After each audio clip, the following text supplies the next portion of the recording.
श्रोताबिन्द प्रणाम। कार्यक्रम सेनुरिया भोर के 12वां श्रृंखला लेके उपस्थित हो चुकल बानी हम बिमला गुप्ता। श्रोताबिन्द कार्यक्रम सेनुरिया भोर रउआ हरेक शनिचर के बिहनिया 7:30 बजे से 8 बजे तक सप्तरी जिला के भोरकुआ एफएम 82 बुनका 8 मेगाहर्ज से, सिराहा जिला में रेडियो सलेहस 88 बुनका 8 मेगाहर्ज से, धनुषा जिला में रेडियो मिथिला 101 बुनका 8 मेगाहर्ज से, महोत्तरी जिला में रेडियो सुनगाबा 104 बुनका 6 मेगाहर्ज से, सर्लाही जिला में रेडियो मधेस 89 बुनका 3 मेगाहर्ज से, रौतहट जिला में रेडियो मधेस जन आवाज 98 बुनका 6 मेगाहर्ज से, बारा जिला में संस्कार एफएम 95 बुनका 6 मेगाहर्ज से आ पर्सा जिला में नारायणी एफएम 103 बुनका 8 मेगाहर्ज से सुन सकतानी। समता फाउन्डेशन के सहकार्य में राइजिङ मीडिया नेटवर्क नेपाल प्राली के उत्पादन में निर्माण कैल यी कार्यक्रम मार्फत सीमान्तकृत समाज के महिला के यौन तथा प्रजनन स्वास्थ्य अधिकार प्रवर्धन करे के आ व्यक्तिगत स्वास्थ्य साफ सफाई के बारे में सचेतना बढ़ावे के प्रयत्न करे के हवे। दोसर का ओरिया स्थानीय स्तर में मिलेवाला स्वास्थ्य सेवा तक सीमान्तकृत समाज के महिला सबन के पहुंच बढ़ावेला यी कार्यक्रम संचार के वकालत करी। कार्यक्रम सेनुरिया भोर में यौन तथा प्रजनन स्वास्थ्य सम्बन्धी बहुते गतिविधि सबन के समावेश करत आइल बानी सन। आजु के कार्यक्रम में प्रौढ़ महिला सबन के प्रजनन स्वास्थ्य के विषय में चर्चा करेम सन। श्रोताबिन्द यौन तथा प्रजनन स्वास्थ्य के क्षेत्र बृहत बा। यही से यौन तथा प्रजनन स्वास्थ्य के भ्रूण अवस्था से लेके ना मरे के समय तकले आदमी के जीवन में प्रभाव पारे वाला स्वास्थ्य प्रक्रिया के रूप में बुझल जाला। यौन तथा प्रजनन स्वास्थ्य कहला से किशोरा अवस्था से लइका जन्मावे के अवस्था तक के समय के बुझे के आम आदमी के समझ रहल बाटे। प्रजनन स्वास्थ्य अंतर्गत ज्येष्ठ नागरिक सबन के प्रजनन के पक्ष भी पड़ेला कहल बात के बुझाई अभिनो समाज में स्थापित नइखे होके सकल। सामान्यतः महिला सबन के हक में महिनवारी रोकाए के 45 बरिस के हाराहारी के उमिर से प्रजनन के पक्ष ओरिया जाला कह के आम धारणा व्याप्त रूप में बाटे। प्रौढ़ उमिर में भी यौन जीवन सक्रिय होकेला आ चाहे प्रौढ़ उमिर के यौन जीवन भी जीवन के स्वाभाविक प्रक्रिया हवे कहल बात के समाज में अभिनो सहज रूप में आत्मसात नइखे होके सकल। जेकरा चलते प्रौढ़ उमेर के प्रजनन स्वास्थ्य के विषय में कहल मुताबिक के बातचीत बहस आ चाव नालो केला। यौन तथा प्रजनन स्वास्थ्य अंतर्गत प्रौढ़ व्यक्ति सबन के प्रजनन स्वास्थ्य के भी महत्वपूर्ण पक्ष हवे। एह विषय में भी चाहल मुताबिक के बहस आ बतकही भइल जरूरी बा। समता फाउन्डेशन खास करके प्रदेश नंबर 2 के अल्पसंख्यक आ सीमान्तकृत समाज अंतर्गत रहल दलित समाज में सचेतना विस्तार आ स्वास्थ्य संस्था तक के पहुंच वृद्धि के खातिर प्रदेश नंबर 2 के 8 गो जिला सबन में चेतना परियोजना संचालित करत आइल बा। ओ परियोजना मार्फत समुदाय स्तर में प्रौढ़ व्यक्ति सबन के प्रजनन स्वास्थ्य सम्बन्धी सचेतना बढ़ावे के आ सिखाई के तक जोड़ देहल गइल बाटे। चेतना परियोजना में मॉनिटर ऑफिसर के रूप में काम कर रहल परमिला पासवान के साथे समग्र प्रदेश नंबर 2 में खास करके प्रौढ़ महिला सबन के प्रजनन स्वास्थ्य सम्बद्ध बुझाई के अवस्था कैसन बा कहल विषय में बातचीत कैले रहने सन। सुनल जा उ बत कही। यहाँ त प्रदेश नम्बर 2 को सर मधेसीमा त झन् मधेस समुदायमा त झन् समस्या छ। महिलाहरूले यो प्रौढ महिला लागि यौन तथा प्रजनन स्वास्थ्यको लजालु विषय पनि मानेको छ। लाज हुने विषय हो। झन् यो समस्यामा खुलेर पनि कुरा गर्न सक्दैन महिलाहरू। धेरै समस्या झन् पानी जुन सेतो पानी यो वृद्ध महिलाहरूको लागि झन् पाठेघरको बाट पानी खस्ने सबभन्दा बढी समस्या पानी सेतो पानी बग्ने जस्तो देखिन्छ। यो विषयको पनि धेरै चासो पनि प्रौढ महिला प्रजनन स्वास्थ्य बारेमा पनि धेरै ज्ञान पनि हुँदैन। यो समुदायमा मधेसी समुदायमा दलित समुदायमा झन् ज्ञान हुँदैन यसको बारेमा। अहिले त यो लकडाउनमा झन् खाना पनि समस्या छ अनि त्यो ज्ञान पनि हुँदैन उहाँहरूसँग। चेतनाको पनि कमी पनि अब हुन्छ। चेतनाको पनि कमी छ, ज्ञानको पनि कमी छ। वृद्धा भाता दिने एकल महिलाको भाता दिने त्यस्तो छ। त्यो पनि सही सूचनाको अभावको साथमा पनि यस्ता समस्याहरूको सुनाउने निर्देशक सेवाहरूको पनि अभाव छ। परिचय पत्र नभएको कारणले केहीलाई त स्वास्थ्य सेवा तथा भत्ताको पहुँच पनि पुग्न पनि कठिनाइ हुने गर्दछ। फिल्डमा पनि प्रदेश नम्बर दलित युगलहरूको पनि फोनबाट अहिले त समाजले यो लकडाउन कारणले समूहमा हुन सक्दैन, फोनबाटै नै जानकारी गराउँछ। उहाँहरूले पनि जान्छ, केही सोध्न आयो भने महिलाहरूले केही समस्या देख्यो भने उहाँहरूले पनि सुझाव दिन्छ, यो ठाउँमा जानु यस्तो गर्नु भनेर पनि सुझाव दिने गर्नुभएको छ। चौकी गयो भने उहाँ स्वास्थ्य कर्मीहरूसँग पनि यस्तो विषयमा खुलेर पनि कुरा गर्न सक्दैन। उहाँहरूले त्यहाँ पनि समस्या देखिन्छ, खुलेर पनि कुरा गर्न सक्दैन। जस्तै स्वास्थ्य चौकीमा गयो भने फेरि ऊ भन्छ कि अहिले स्वास्थ्य चौकीमा पनि अहिले यो कोरोनाको कारणले पनि धेरै हुँदैन, त्यतिकै गएर त्यतिकै पठाइदिन्छ उहाँहरूलाई। जसकोसँग पैसा छ त्यो क्लिनिकहरूबाट पनि औषधि लिएर बिन जाँचको पनि खाइरहेको छ। मेरो सुझाव त यो हो सर, स्थानीय सरकारहरूबाट यो प्रौढ महिलाको प्रजनन स्वास्थ्यको बारेमा केही चेतनामूलक कार्यक्रम गर्यो भने उहाँहरूको गाउँमा एक त वृद्ध महिलाहरू त केही कार्यक्रमहरू गर्दा पनि भेला हुँदैन, उहाँहरूको जान वञ्चित गराउँछ, उहाँहरूले के बुझ्छ भनेर पनि वञ्चित गराउँछ। यस्तो कार्यक्रम गरेको भए यो प्रजनन स्वास्थ्य बारेमा स्वास्थ्यकर्मी लगायतको कार्यक्रमहरू गरियो भने अलिक हुन्छ, सुधार हुन्छ। उहाँकी रनिह समता फाउन्डेशन मार्फत प्रदेश नंबर 2 में संचालित चेतना परियोजना में मॉनिटर ऑफिसर के रूप में काम कर रहल परमीला पासवान। श्रोताबिन्द कार्यक्रम सिनुरिया भोर रउआ हरेक शनिचर के बिहनिया 7:30 बजे से 8 बजे तक सप्तरी जिला में भोरुकुआ FM 82 बुनका 8 मेगाहर्ज, सिराहा जिला में रेडियो सलेह 88 बुनका 8 मेगाहर्ज, धनुषा जिला में रेडियो मिथिला 101 बुनका 8 मेगाहर्ज, महोत्तरी जिल्ला में रेडियो सुनगावा 104 बुनका 6 मेगाहर्ज, सर्लाही जिल्ला में रेडियो मधेस 89 बुनका 3 मेगाहर्ज, रौतहट जिल्ला में रेडियो मधेस जन आवाज 98 बुनका 6 मेगाहर्ज, बारा जिला में संस्कार FM 95 बुनका 6 मेगाहर्ज आ पर्सा जिला में नारायणी FM 103 बुनका 8 मेगाहर्ज से सुन सकतानी।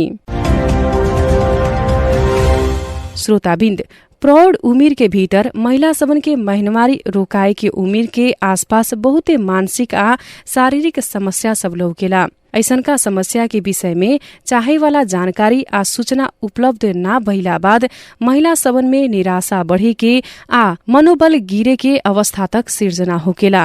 दोसर का ओरिया महिनवारी रोकैला बाद यौन जीवन ओरियाई कह के सामाजिक धारणा के कारण भी कईयन महिला सबन मनोवैज्ञानिक दबाव चाहे अपराध बोध के तक सामना करेके परेला। दोसर का ओरिया सरोकार वाला निकाय सबन भी प्रौढ़ अवस्था के प्रजनन स्वास्थ्य के विषय में आजू के आवश्यकता अनुसार के प्रचार प्रसार आ सचेतनात्मक काम के तुलनात्मक रूप में आगे बढ़ावे नैखन सकल, जेकरा चलते प्रौढ़ उमिर में प्रजनन स्वास्थ्य में लौके वाला समस्या आ मानसिक चाहे शारीरिक परिवर्तन के विषय में सही जानकारी आ सूचना समाज स्तर में उपलब्ध होके नइखे सकल। नेपाल के संविधान 2072 आ स्थानीय तह के पुनर्संरचना के बाद स्थानीय तह सबन के अधिकार संपन्न हो चुकल बा। स्थानीय तह के स्वास्थ्य नीति रणनीति आ चाहल मुताबिक के संबोधन कर सके के अधिकार स्थानीय तह के प्राप्त बाटे। ऐसन अवस्था में स्थानीय सरकार ही प्रौढ़ उमिर के प्रजनन स्वास्थ्य सम्बद्ध सचेतना विस्तार के काम कैल जरूरी बा। स्थानीय तह सब समग्र प्रजनन स्वास्थ्य के विषय में केतना के प्राथमिकता में रखले बानी।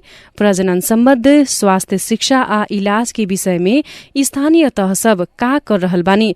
यही तरह प्रौढ़ महिला सबन के प्रजनन स्वास्थ्य के विषय में बजेट विनियोजन आ कार्यक्रम संचालन स्थानीय तह सबन में हो रहल बा कि ना, ई विषय में सभी के ध्यान पहुंचावल जरूरी बा। आज हमनी के प्रदेश नंबर 2 के स्थानीय तह सबन के प्रतिनिधि संस्था के आचाहे पात्र के रूप में रौतहट जिला राजपुर नगरपालिका के स्वास्थ्य शाखा प्रमुख रविन्द्र झा के संगे स्थानीय तह आ प्रौढ़ महिला सबन के प्रजनन स्वास्थ्य के विषय में बातचीत कैले बानी सन। सुनल जाऊ उ बातचीत। राजपुर नगरपालिकाले समग्र यौन तथा प्रजनन स्वास्थ्यलाई कतिको प्राथमिकता दिएर आफ्ना योजना कार्यक्रम र बजेटहरू अगाडि सारेको छ? हामीले मात्र यहाँ हामीसँग जुन नेपाल सरकारको सतत बजेटहरू आउँछ त्यसबाट मात्र हामीले कार्यक्रम चालेको हो र यो यौन शिक्षाहरूमा पनि बजेटहरू हुन्छ। त्यतिबाट हामीले काम गरेको। अहिले हाम्रो म पनि 1 वर्ष भएको त्यहाँ गएको। 10 साल त्यस्तो कुनै कार्यक्रम नगरपालिकाबाट सञ्चालन भएको थिएन। यही त त्यहाँको अहिलेको अवस्था। र यसपालि हामीले अहिलेसम्म बनाएको छैन, अब हामी बनाउने प्रक्रियामा छौँ। त्यसपछि स्थानीय तहमा के नगर परिषद भयो, कार्यपालिकाको बैठक हुन्छ, त्यसबाट पारित हुन्छ। अहिले हाम्रो नगर परिषद त भयो, तर पूर्ण रूपले अहिले कार्यपालिकाको बन्द क्षेत्रमै चलिरहेको छ। तपाईकै नगरपालिकाको हकमा तपाईँ स्वास्थ्य शाखा प्रमुख हुनुहुन्छ होइन? अब तपाईँको नगरपालिकाका विभिन्न वडामा रहेका स्वास्थ्य संस्थाहरूलाई आधार मानेर हेर्दा महिलाहरूको भनौँ अर्थात् समग्र यौन तथा प्रजनन स्वास्थ्यको अवस्था चाहिँ कस्तो पाउनु भएको छ, कस्तो देख्नु भएको छ यहाँले? यौन तथा प्रजननको हिसाबले हेर्नुहुन्छ यहाँको नगरपालिका अन्तर्गतमा, हाम्रो नगरपालिका अन्तर्गतमा एउटा स्वास्थ्य केन्द्र र अहिले त्यो स्वास्थ्य केन्द्र अस्पताल बनिसकेको छ र 8वटा मध्ये 5वटा पहिलादेखिकै हेल्थ सेक्टर 4वटा र 4वटा यसपालि पुरै भएको थियो। त्यो पनि आधारभूत स्वास्थ्य सेवा केन्द्र भनेर, त्यसमा 2जना 4वटा मात्रै 2जना म्यान पावर छ र यिनीहरूलाई समग्रमा हामीले म्यान पावर हेरेर त्यहाँको वास्तविक स्थिति हेर्ने हो भने त्यहाँ तपाईँको यो प्रजनन स्वास्थ्यमा र यौन सम्बन्धी स्वास्थ्यहरूको स्थिति भन्दाखेरि राम्रै देखिन्छ। अहिले हाम्रो समग्र जिल्लामा पनि त्यस्तै छ। त्यहाँको पनि स्थिति समग्रमा हेर्दाखेरि राम्रै हो, किनकि त्यस्तो एकदम ढलिरहेको स्थिति पनि छैन। यौन तथा प्रजनन स्वास्थ्य भन्ने बित्तिकै मान्छेहरूले सामान्यतः महिनावारी, अब गर्भवती अवस्था, सुत्केरीको अवस्था अनि त्योसँग सम्बन्धित विभिन्न एचआइभी लगायतका यौन रोगहरूको कुरालाई बढी बुझ्ने अवस्था छ। तर यो जुन सिनियर सिटिजनहरू, ज्येष्ठ नागरिकहरूको पनि अझ प्रौढ महिलाहरूको पनि यौन तथा प्रजनन स्वास्थ्य सम्बद्ध समस्या हुन्छ, त्यसलाई पनि यौन तथा प्रजनन स्वास्थ्य अन्तर्गत राखेर उनीहरूको लागि पनि उपचार लगायतका व्यवस्थाहरू गरिनुपर्छ भन्ने खालको अवधारणा स्थानीय तहहरूमा छ कि छैन? अहिले तपाईँको यो जुन आइन झर्ने रोगहरू, अब तपाईँको जुन ज्येष्ठ नागरिकको कुरो गर्ने हो भने उहाँहरूलाई लक्षित गरेर मात्रै बनाइएको कार्यक्रमहरू त्यस्तो केही छैन। र यहाँ पहिला के हुन्थ्यो भने त्यस्तो किसिमको रोगहरूको लागि नेपाल सरकारबाट नै तपाईँको यो अपरेसनको लागि अब आइन झर्ने रोगमा त क्याटेगोरी 3वटा हुन्छ। अब त्यसको अरू कुनै विकल्प छैन। सुरुमा त रिसर्च गरेर पनि राख्न सकिन्छ र त्यस्तो उपाय सर्जिकल मात्रै, जुन कि पहिला अब हाम्रो त समायोजन भएको 1 वर्ष जति हुन लाग्यो। पहिला जुन हामी जनस्वास्थ्यमा हुन्थ्यौँ त्यस बेला हुन्थ्यो, योहरूको बेला बेलामा रहेको अपरेसनको कार्यक्रम क्याम्पको रूपमा चल्थ्यो। तर मलाई लाग्छ कि गत आर्थिक वर्षमा त्यस्तो केही कार्यक्रमहरू थिएन र यो ज्येष्ठ नागरिकलाई नै फोकस गरेर त्यस्तो कुनै किसिमको कार्यक्रम अहिले छैन। तपाईँको विचारमा, तपाईँ एउटा स्वास्थ्य शाखा प्रमुख, स्वास्थ्य क्षेत्रमा लामो एउटा अनुभव सँगालेर तपाईँ आउनु भएको छ। तपाईँको विचारमा राज्यले भन्नुहोस् अथवा स्थानीय सरकारले भन्नुहोस् अर्थात् सरकारवालाहरूले ज्येष्ठ नागरिकलाई नै केन्द्रित गराएर यौन तथा प्रजनन स्वास्थ्य सम्बन्धी कार्यक्रम अगाडि सार्नु पर्छ जस्तो लाग्छ लाग्दैन? सामाजिक अवस्था अर्थात् ज्येष्ठ नागरिकहरूमा हुने जस्तै आँख खस्ने समस्या त समग्र देशकै एउटा प्रमुख चुनौतीको रूपमा देखिएको छ, किनभने नेपाली महिलाहरूको आर्थिक सामाजिक विभिन्न कारण अनि सुत्केरी अवस्थामा उनीहरूले पाउने स्याहारहरूको अवस्था र अब घरेलु हिंसा लगायतका विभिन्न विभेदहरू झेल्दाखेरि उनीहरूको स्वास्थ्यमा पर्ने प्रतिकूल असरका कारणले पनि आङ झर्ने समस्या लगायतका समस्याहरू देखिएका छन्। अब विगतको अवस्थामा हेर्ने भने सुत्केरी हुन पनि घरमै सुत्केरी हुने अवस्थाको तीव्रता थियो, त्यसले गर्दा पनि यो असरहरू देखिएका छन्। तपाईँलाई के लाग्छ, यसको लागि छुट्टै एउटा फोकस कार्यक्रम, एउटा प्राथमिकता भएको कार्यक्रम आवश्यक पर्छ जस्तो लाग्छ लाग्दैन? ज्येष्ठ नागरिकको लागि जुन कुरो गर्नुहुन्छ हजुरले, त्यो कुरो र उहाँहरूको लागि फोकस गर्दाखेरि यो सामाजिक दृष्टिकोणले अब यहाँ जुन हाम्रो जुन डाटा छ त्यो डाटामा के हुन्छ भने रिप्रोडक्टिभ एजको महिलाहरूलाई, जुन कि त्यसमध्ये रिप्रोडक्टिभ एजको महिलाहरूलाई त्यसमध्ये पनि 10% यो आङ झर्ने समस्याहरू हुन्छ। जुन हजुरले पहिले नै भनिसक्नुभयो कि यो पुवर हाइजिनले गर्दा पनि हुन्छ र विभिन्न अहिले पनि हाम्रो देशमा पहिलेको कुरो चाहिँ छोड्नु, अहिले पनि 56.6% जम्मा डिलिभरी स्वास्थ्य संस्थामा वा एक्टिभ भएका स्वास्थ्य कर्मीहरूबाट गुणै गरिन्छ। त्यसमा मात्रै अब यसमा अलिकता सोसल कारण पनि छ। एक त त्यस्तो अवस्थामा जुन एडल्ट छन्, रिप्रोडक्टिभ एजका महिलाहरू छन्, तिनीहरूले पनि भन्न चाहदैन। एकदम अति भइसक्यो, जुन फर्स्ट ग्रेडमै भने ठिक हुन सक्थ्यो, त्यस्तोमा पनि नभनेर एकचोटि थर्ड ग्रेडमा गइसकेपछि मात्रै बन्ने गरे। अब ज्येष्ठ नागरिकको कुरो गर्नुहुन्छ भने उहाँहरूको लागि अब छुट्टै एउटा मान्नुहोस् कुनै क्याम्प ज्येष्ठ नागरिकको लागि नै आङ झर्ने समस्याको लागि एउटा क्याम्प भनेर राख्न सकिन्छ। तर मलाई लाग्दैन कि उहाँहरूको अब ज्येष्ठ नागरिकहरूलाई त्यहाँ लाएर कसैले देखाउन चाहन्छ। अब त्यस्तो कन्डिसन छ। बरु तपाईँको त्यस्तै सानो सानो कार्यक्रम बनाएर, जसरी कि आज भोलि त तपाईँहरूको धेरै ठाउँमा ज्येष्ठ नागरिकहरूको लागि के भन्छ त्यसलाई खुलिसकेका छ वृद्धा आश्रमहरू, तिनीहरूमा गएर मात्रै गर्न सकिन्छ र स्क्रिनिङ गर्न सकिन्छ। राख्दाखेरि राम्रै हुन्थ्यो, तर मलाई लाग्दैन कि त्यति सक्सेस हुन सकिन्छ भनेर मलाई त्यसरी मान्छेहरू स्वास्थ्य संस्थामा आउने अर्थ यसलाई सहज रूपमा लिने कुरा नै हाम्रो सामाजिक सम्बन्ध, अब सामाजिक कुराले गर्दा अलिकति असजिलो छ भनिरहँदा कम्तीमा प्रचारात्मक कार्यहरू कि विशेष गरी धेरै प्रौढ महिलाहरूले प्रजनन स्वास्थ्य सम्बद्ध समस्या लिएर बाँच्नु पर्ने, उनीहरूले पनि आफन्तहरूलाई अर्थात् घरमा भन्न नसक्ने, अर्थात् खुलेर बाहिर आउन नसक्ने जुन समस्या छ, यसको लागि चाहिँ कम्तीमा स्थानीय तहहरूले थोरै बजेटमा पनि प्रचारात्मक कार्य यस्तो अवस्था हुन सक्छ है, त्यसको लागि स्वास्थ्य संस्थासम्म जान सकिन्छ भनेर त प्रचारात्मक सम्बद्ध कार्य अर्थात् सचेतनात्मक कार्य त गर्न सक्छ नि। हजुर, त्यस्तो कार्य गर्न सक्छ, किनभने हाम्रो हरेक पालिकाको वडासम्म छ। अरूमा केही भए हाम्रो महिला संस्था छ, हरेक वडामा स्वास्थ्य केन्द्रहरू छ। अहिले त झन् आधारभूत स्वास्थ्य सेवा केन्द्रहरू खुलिरहेको छ, बहुत ठाउँमा खुलि पनि सकेका छ। त्यसले गर्दाखेरि एउटा जनचेतनामूलक कार्यक्रमहरू त हामीले बराबर यो रोगहरूको बारेमा हामीले गरेकै छौँ। तर त्यही हो कि अब डाइरेक्ट फोकस गरेर हाम्रो ज्येष्ठ नागरिकको लागि नै मात्रै फोकस गरेर हामी गर्दैनौँ। अब त्यही समष्टिगत रूपमा वार्डमा हामीले जनचेतना कार्यक्रम गर्ने गरेका छौँ। यो तपाईँको सुत्केरी महिला, डेलिभरी सम्बन्धी, यो तपाईँको नेताहरूलाई कसरी बचाउने, यिनीहरूमाथि हाम्रो महिला संस्कृतिहरूले पनि गएर गाउँमा भन्ने गर्नु भएको छ र हामीहरूले पनि धेरै जनचेतना प्रोग्रामहरू, जनचेतना कार्यक्रमहरू चलाउने गरेका छौँ। तर ज्येष्ठ नागरिक फोकस कार्यक्रम पनि त गर्न सकेला नि होइन? उहाँहरूको तपाईँहरूले अहिले जुन कार्यक्रम गरिरहनु भएको छ, एउटा च्याप्टर एउटा मुद्दामा चाहिँ ज्येष्ठ नागरिकको विषयमा पनि त समुदायसम्म सचेतनात्मक कुराहरू त लिएर जान सकेला नि। हजुर, एकदम 100% त्यहाँ सकिन्छ। र के छ भने एउटा के हुन्छ भने हाम्रो यतातिर भनाउँ कि त्यो फलो जतातिर जान्छ नि यति ठाउँमा गइरहेको हुन्छ। हाम्रो के छ भने हाम्रो सशक्त अनुदानमा, सशक्त बजेटमा त्यस्तो कुनै ज्येष्ठ नागरिकको लागि मात्रै भनेर जसरी कि तपाईँको आउँदैन, किनभने जसरी आमा समूहको लागि आउँछ, महिला स्वयंसेविकाको लागि आउँछ, यिनीहरूको लागि आउँछ। तर फोकस गरेर यदि त्यहाँबाट कुनै सानो सानो कार्यक्रम राखेको भए हाम्रो पनि के हुन्थ्यो भने ध्यान जान्थ्यो उतातिर होइन। हामीले पनि यहाँ के अरे पालिकाद्वारा पनि केही न केही हामी राखौँ र उहाँहरूलाई हेरौँ भनेर हाम्रो पनि ध्यान जान्थ्यो। तर यो हामीसँग पनि चुक भएको हो। तथापि अब अहिले राज्यको पुनर्संरचना, स्थानीय तहको पुनर्संरचना प्रस्ताव त हामी स्थानीय तहलाई अधिकार सम्पन्न भन्छौँ। तपाईँले अघि भनिरहँदाखेरि लक्षित वर्ग बजेटले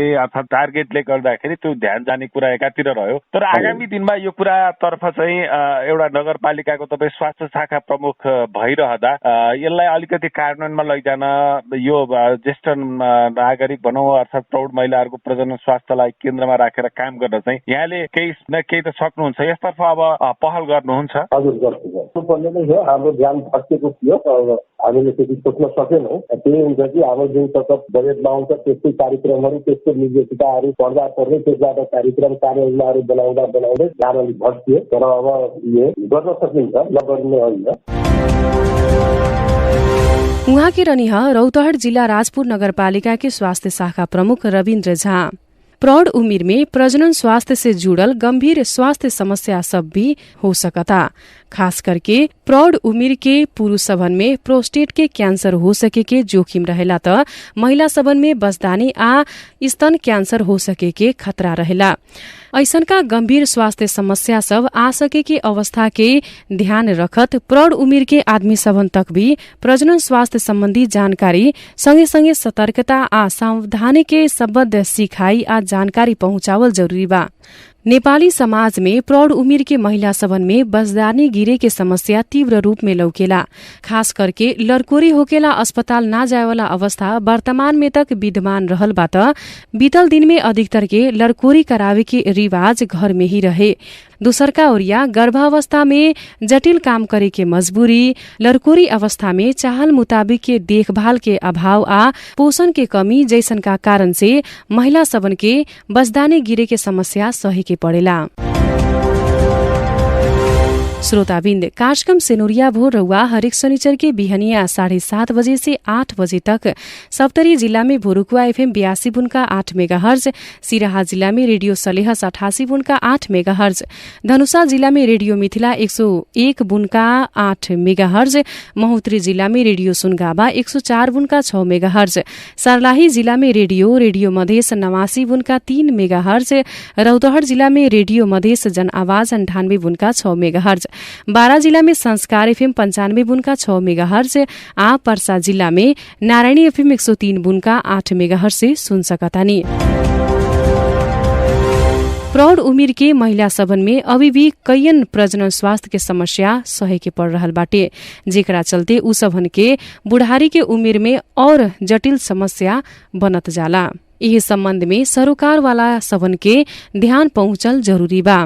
प्रौढ़ उम्र में का कैसन का प्रजनन समस्या सब लौकेला, एकर इलाज आ रोकथाम के का कैसन विधि आ प्रक्रिया बा कहल विषय में संगतिया ईश्वर दाहाल प्रादेशिक अस्पताल जनकपुर में काम कर रहल स्त्री तथा प्रसूति रोग विशेषज्ञ डाक्टर रूबी सिंह के साथे बातचीत कैले बानी। सुनल जाओ ऊ बातचीत। यो यौन तथा प्रजनन स्वास्थ्यको कुरा गरिरहँदा यो प्रौढ अवस्थाको यौन तथा प्रजनन स्वास्थ्यको विषयमा त्यति धेरै छलफल भएको, त्यति धेरै बहस भएको पाइँदैन।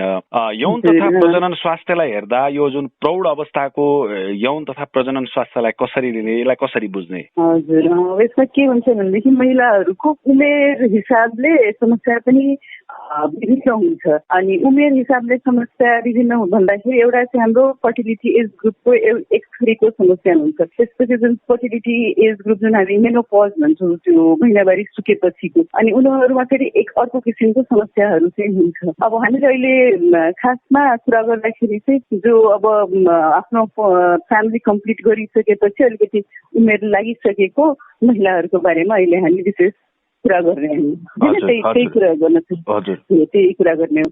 अनि अब त्यसमा चाहिँ अब मैले अहिले कुरा गर्दाखेरि चाहिँ म कस्तो कुरा गर्छु भनेदेखि 40 वर्ष नागिसकेको महिलाहरूको चाहिँ म विशेष चाहिँ कुरा गर्न लागेको हो है। अनि हाम्रो चाहिँ कस्तो डिभाइड कस्तो गरेको छ भने फिमेल फर्टिलिटी लाइफ भन्दाखेरि चाहिँ हामी 12 इयर्स टु 48 इयर्सलाई चाहिँ राखेको छ कि, तर चाहिँ हामी जुन नर्मली फर्टाइल हुने एज ग्रुप भनेको चाहिँ अहिले चाहिँ हाम्रो नेपाल सरकारले पनि तोकिदिनु भएको चाहिँ त्यो 20 वर्ष नागिसकेपछि कि आफ्टर 20 भनेर कानुनमै बनाइदिएको छ कि बिहा गर्ने उमेरले 20 वर्ष अहिले बनाइदिएको छ। अनि भनेपछि हाम्रो अहिले कानुन हिसाबले फर्टाइल लाइफ फिमेलको स्टार्ट हुने भनेको 20 इयर्स पछि हो। यो चाहिँ हाम्रो कानुनको हिसाबको भयो। तर फिजियोलोजिकल चाहिँ आफ्टर 12 नै उसले गर्भधारण गर्ने, महिनावारी सुरु भइसकेपछि गर्भधारण गर्न सक्ने क्षमता हुन्छ महिलाहरूमा चाहिँ। अब यो जुन हामीले कुरा गरिरहेको यो चाहिँ अलिकति उमेर भइसकेको महिलाको अहिले ओल्ड एज भन्नाले हामी चाहिँ त्यसमा चाहिँ 40 इयर्स भन्दा माथि कुरालाई 40 वर्ष नागिसकेकोलाई राख्छौँ। 40 वर्ष नागिसकेको महिलाहरूमा समस्या देख्ने भनेको चाहिँ त्यो चाहिँ एउटा चाहिँ प्रिमेनोपजल हुन्छ है, त्यसमा चाहिँ एबनर्मल किसिमले ब्लिडिङ हुने एउटा त्यो हुन्छ। अर्को चाहिँ अब ट्युमरहरू पलाउने त्यो हुन्छ।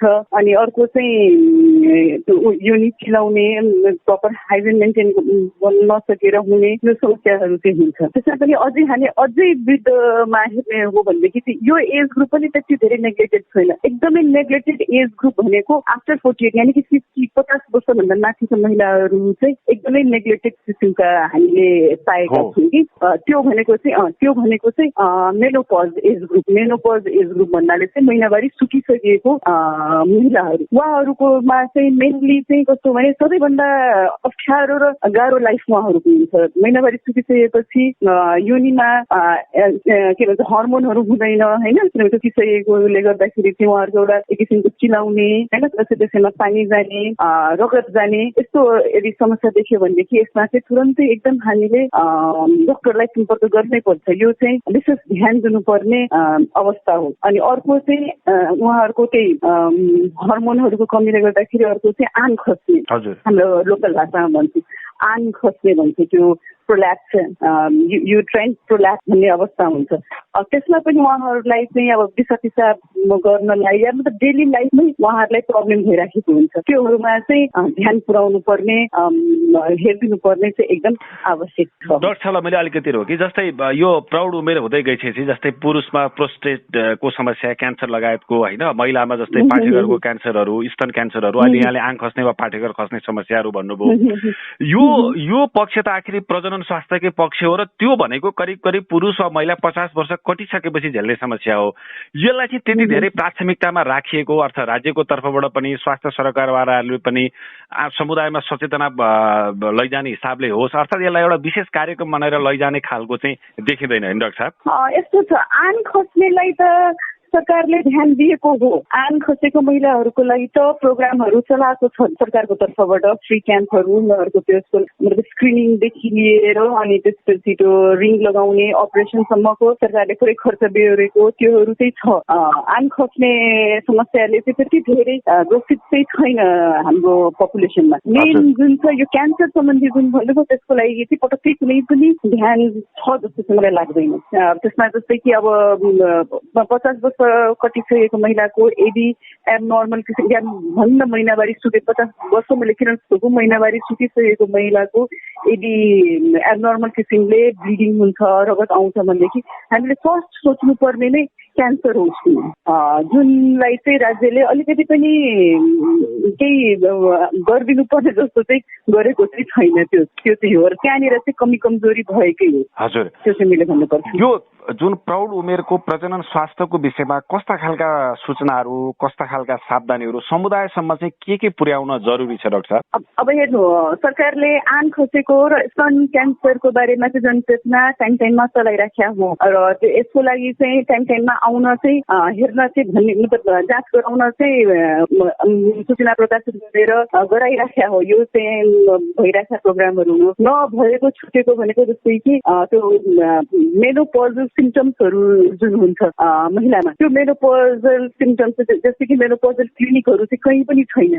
यो चाहिँ हरेक महिला नै एउटा उमेरपछि महिनावारी सुकेपछि जुन हरेक महिलाले नै भोग्नुपर्ने जुन समस्या छ त्यसको चाहिँ कुनै पनि क्लिनिक छैन।